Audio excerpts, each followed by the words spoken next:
is he? Sam D'Silva, private detective, और ये मेरा junior Gopi. Madam. Don't touch me.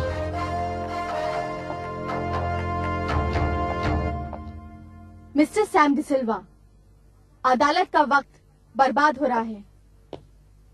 देखो मिस्टर, तुम मुझे जानते नहीं, मैं एक वकील हूँ। ऐसी गैर कानूनी अदालत और ये गैर कानूनी कार्रवाई मैं तुम्हें अंदर करवा सकता हूँ। मिस्टर महेश्वरी, वकील साहब, कौन से कानून के तहत रात के 2 बजे चोरों की तरह सीढ़ी लगाकर जेब में पिस्तौल लिए पिछली तरफ से बालकनी के रास्ते आप उस कमरे में दाखिल हुए जिसमें मिसेज नारंग का 10 लाख रुपयों से भरा हुआ बैग रखा हुआ था?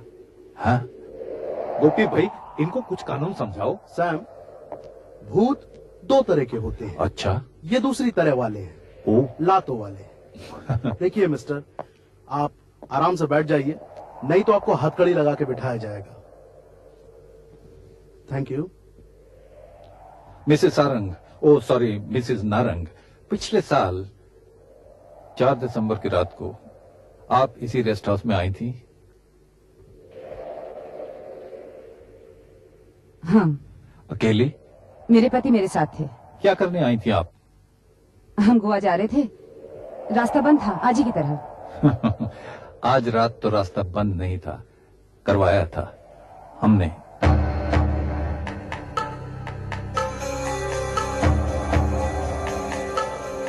उस रात क्या रास्ता आपने बंद करवाया था? मैं कैसे करवा सकती हूँ? जयंती, जी सर। यहाँ आओ।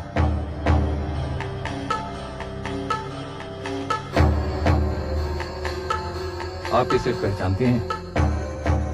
जी नहीं। नहीं। तुम इन्हें पहचानती हो? जी सर। कैसे? वो गोवा रोड पर एक छोटा सा होटल है, उसमें मैं काम करती हूँ। तो 1 दिसंबर को ये वहाँ पर चाय पीने के लिए रुकी थी। तुम यहाँ किसी लकड़ी काटने वाले को जानते हो क्या? जी हाँ मैम साहब, मेरे दोनों भाई यही काम करते हैं। अच्छा, कुछ पेड़ कटवाकर सड़क बंद करवा सकती हो? और ये तो बहुत गलत काम होगा मैम साहब। सिर्फ 10 मिनट के लिए, वो भी आधी रात को, और कोई गाड़ी नहीं होगी, सिर्फ मेरी। 1000 रुपए मिलेंगे, 500 अभी और 500 काम होने के बाद। लो ना। और वो बाकी के 500 रुपए तुम्हें मिले? जी सर, 1000 और मिले। 1000? वो कैसे?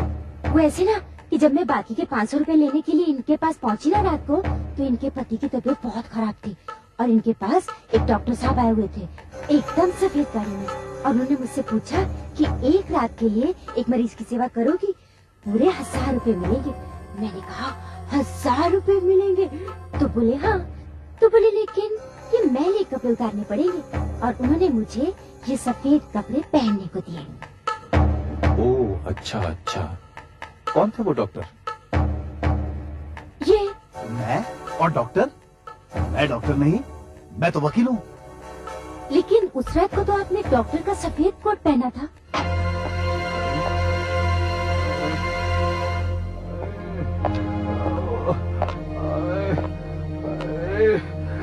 मैं मर जाऊंगा प्रीति, तुम मेरा इंजेक्शन भूल कैसे गई? थोड़ा सब्र कीजिए, डॉक्टर साहब आ ही गए हैं। इतने में आप इस पर एक दस्तखत कर दीजिए। नहीं नहीं, मेरा गला सूख रहा है, मेरे हाथ पाँव सुन्न हो रहे हैं। मैं सर पैर दबाऊं? तुम रहने दो नर्स, मैं दबा दूंगी। तुम एक काम करो, नीचे जाकर एक गिलास गर्म दूध लेके आओ प्लीज।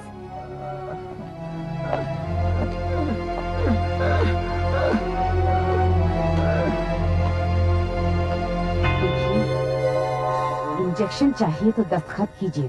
हरगिज नहीं, हरगिज नहीं। Doctor please do something. तुम कुछ करते क्या नहीं? मेरी सांसें। तुम? अरे कमाल है, कैसी कहानी गढ़ी है इस औरत ने। मैं तो नारंग साहब के साथ आया था उनकी गाड़ी में, और उनके साथ ही गोवा चला गया था हॉस्पिटल तक, जहाँ उनकी मौत हो गई। आप बेशक इनसे पूछ लीजिए। जी हाँ, ये सच कह रहे हैं। आप मेरे ड्राइवर से पूछ सकते हैं। दीनदयाल। आया मेम साहब। जी हाँ साहब, ये सच कह रही हैं। तो तुम इनके ड्राइवर हो? जी साहब। उस वक्त भी थे?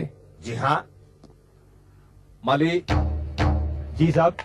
इधर आओ।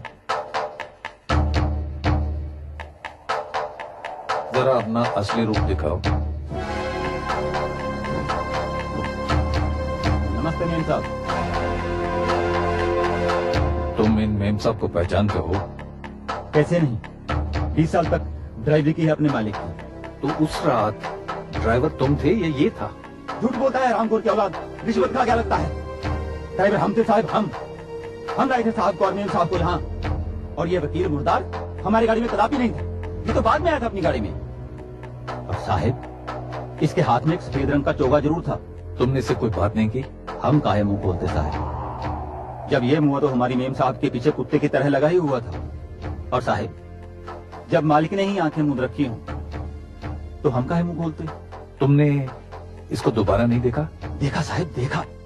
जब हम गाड़ी में सोए रहे, हम क्या देखते हैं, ये मुर्दार हाथ में कुदाली लेके आधी रात को बगबानी कर रहा है।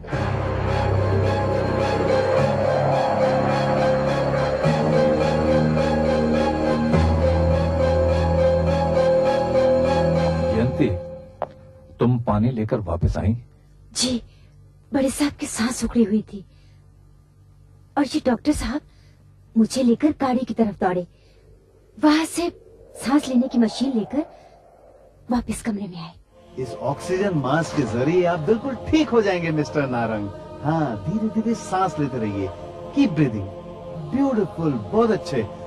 नर्स, गाड़ी में मेरा बैग है, प्लीज लेकर आइए। जरा जल्दी करो। Thank you.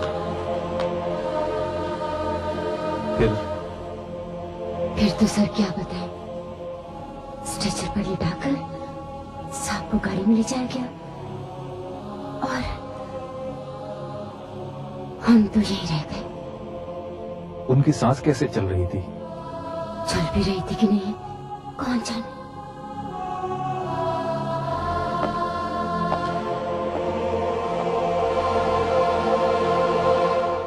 योर ऑनर, जैसे उस रात ये वकील साहब बागवानी कर रहे थे, वैसे आज रात मैंने भी कुछ बागवानी की और जमीन के नीचे से ये कुछ कागज बरामद किए, कुछ जले हुए, कुछ फटे हुए। लेकिन ये बाद में, कुछ दिन हुए, एक प्यारी सी लड़की मुझसे मिलने आई मेरे दफ्तर में। मिस्टर सैम डी सिल्वा, मैंने आपका बहुत नाम सुना है, मुझे आपकी मदद चाहिए। मैं एक अभागे बाप की अभागन बेटी हूँ। उसके कहने से